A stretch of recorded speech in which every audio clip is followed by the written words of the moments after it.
confronted to bias all the time. It's being the only woman in the room and people assume that you are the one making coffee because you are a woman. It's being denied the access to the boardroom when the person who was holding the position before you got access to it because he was a man.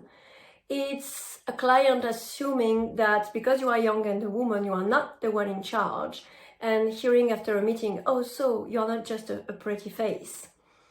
You still encounter it all the time, and the way I choose to fight bias with is humor. I think it could help to raise awareness and break the bias with a touch of humor. As an Asian woman who's been living in the West many times over the last decade, the most recurring bias I face is when people easily assume that I don't speak English well enough to have proper discussion and conversation with. And this actually translates further to deeper assumptions that I may not have enough of capabilities to be a well-versed and well-read individual in this world. It's sad that simply because of how I look, I'm deemed unable to participate in healthy discussions which I would happily participate in, whether it's about the state of the world, business, society, to culture, music, and the arts. I hope to live in a world where continuous unconscious bias will be overcome more sooner than later, in which how I look do not immediately create assumptions about who I am, how I feel, and what I value. A very defining experience in terms of bias for me was when I was trying to pivot from strategy consulting into sales and technology sales, to be specific. And considering that both of these arenas are very male oriented, not just in India, but in the world at large, this was when I experienced quite a lot of hiring bias. It did take one male ally who was one of the co-founders at the startup that I was interviewing for. He truly believed in my potential and my ability to be a great salesperson, and hence I was given the role. Eventually, I did prove myself and got an accelerated promotion to sales head. Even when I became sales head, there was only 5% representation of females in the sales team. And how we really worked on that was I collaborated with the CHRO of the organization to together design a hiring process, which is A, the job descriptions are a lot more collaborative than competitive. Second, to introduce blind resume screening. And third, to introduce simulation training and interview processes so that we really judge the candidate on the work they do and not by way of where they come from or the gender they belong to. I face bias around the extra work that many of us do around caregiving responsibilities. Even when we're at work, we have emotional connections, mental connections, and physical things that we're taking care of for others. So many women face the need to simultaneously make that grocery list in their head while they're presenting at a meeting, or they just hold the space for knowing what size their children's shoes are, when their friends' birthday parties are, and what they need to buy as a gift for those. So I've always argued that we will see true equality when all people who have caregiving responsibilities are giving those kinds of issues equal time in their days and in their work days. So the bias I'm going to talk about is one that I really put on myself, or internalized, I guess. From a young age, I wasn't really encouraged to enjoy quantitative subjects at school. So then found myself at 26 teaching myself math for the first time since I was 16 to take the GRE. I love to think that there was no gender element to that, but having seen the same experience for many of my peers, I know that there was something there. I hope things have changed. I mean, I've been out of school for a while, but I would say that in terms of breaking the bias, teaching myself was really the thing that empowered me and made me feel like I can do anything. And I hope every woman gets to have that experience of overcoming something they really didn't think they could do. As an Indian woman, pursuing a technical degree and a career in technology and business has come with its own perceptions, challenges, and opportunities. By building a support network and surrounding myself with positive role models, mentors, and advocates that see me for who I am and my talents and abilities, this has helped in breaking down biases. And in addition, doing my part and paying it forward by being a better ally, a mentor, and an advocate to help others reach their full potential. I've often encountered bias in various work settings where people's perceptions of me and my abilities was based on what they'd seen in the media, their fears, anxieties, stereotypes, without ever actually asking me, how do we do this, or what do you think? And as a result, when I used to propose projects or ideas, they'd get shot down and I'd get pigeonholed into doing projects that were suitable for just Muslim women or just this community that might understand your way of thinking. And after knocking on lots of doors that just kept on patronizing me, I thought, I've got to do it differently. So I went out there, I engaged world leaders, diplomats and ministers, and I did it. And not only did I do it, I signed agreements with over 50 countries to create ethical trade and investment opportunities, to create over 5 million opportunities for women entrepreneurs and startups, and change the world based on impact and sustainable development. The truth is, we all have it in us, and we have to believe in ourselves. And if we are not welcome at the table or seen as unworthy at the table, you have to move to a better table that appreciates your worth.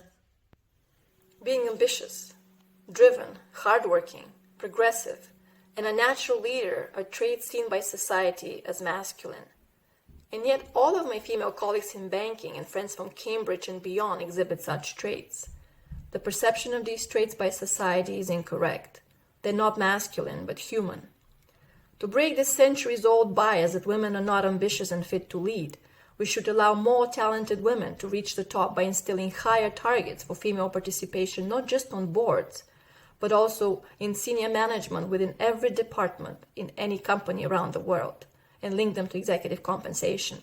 Seeing more women in positions of power will inspire the next generation of women to strive to reach the top and be unstoppable to pursue their dreams.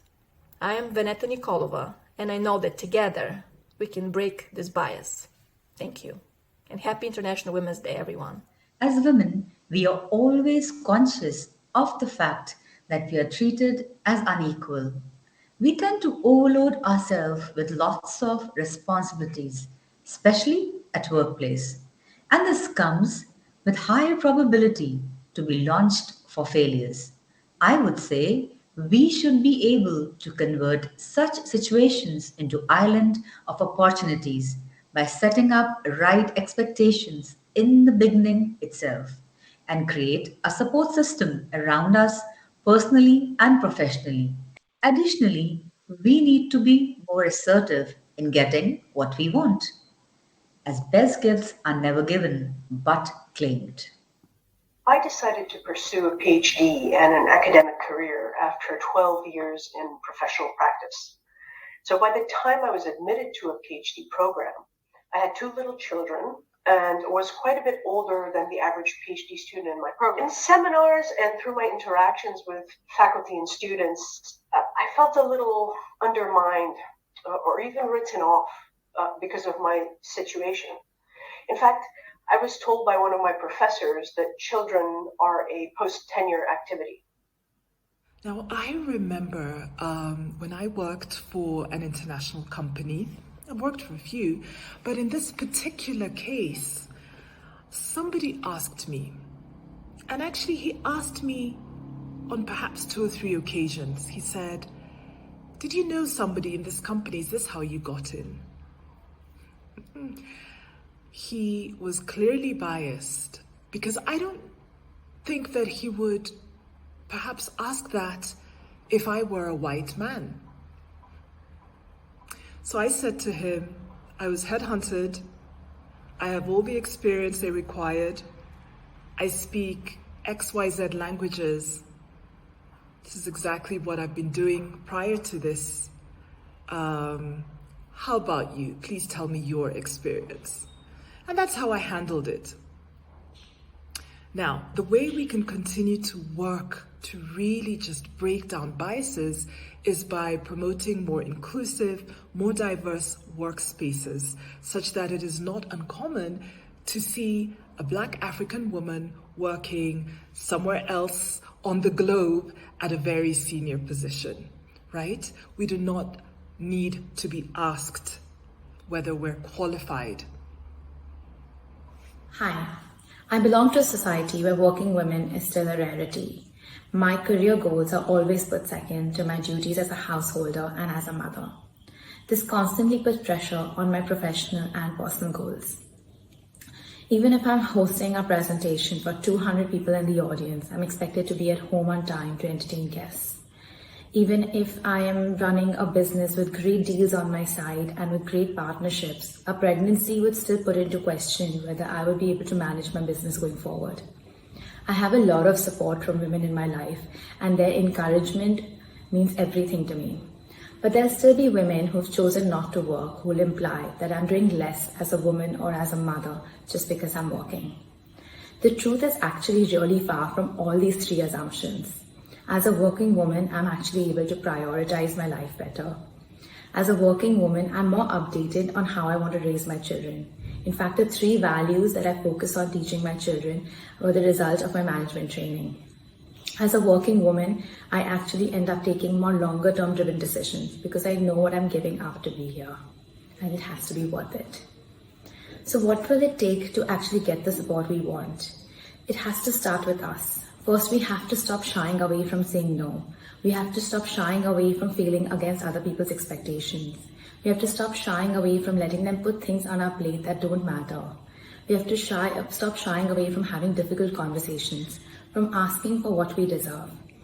And these are the conversations we need to have with our role models. What did it take for them to be mentally in a great state of mind, to show up at work, to show up at home, to show up for their kids?